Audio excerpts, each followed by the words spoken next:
যুক্তরাষ্ট্রের নবনির্বাচিত president Donald ট্রাম্পের হবু মন্ত্রিসভায় মনোনীত এবং হোয়াইট হাউসের জন্য বাছাইকৃত বেশ কয়েকজন কর্মকর্তাকে বোমা হামলার হুমকি দেওয়া হয়েছে।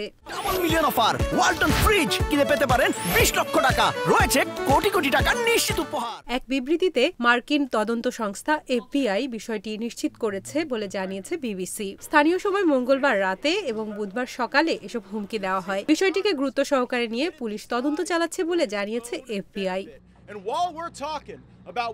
এর আগে হুমকির বিষয়টি গণমাধ্যমকে জানান ট্রাম্প শিবিরের মুখপাত্র ক্যারোলিন লেভিট। এ সময় ভয় দেখিয়ে ট্রাম্প প্রশাসনের অগ্রগতি থামানো যাবে না বলে মন্তব্য করেন তিনি। আবাসন, কৃষি ও শ্রম বিভাগের নেতৃত্ব দিতে ডোনাল্ড ট্রাম্পের মনোনীতদের এসব হুমকি দেওয়া হয়েছে। এছাড়া জাতিসংঘে মার্কিন রাষ্ট্রদূত হিসেবে বাছাইকৃত ব্যক্তিকেও হামলার হুমকি দেওয়া হয়। এক্সে দেওয়া এক বার্তায় হুমকি পাওয়ার বিষয়টি নিশ্চিত করেছেন ট্রাম্পের মনোনীত প্রতিরক্ষা মন্ত্রী পিট হেগসেথ। তিনি জানান, পুলিশের পক্ষে তাকে পাইপ বোমা হামলার হুমকির তথ্য জানানো হয়েছে।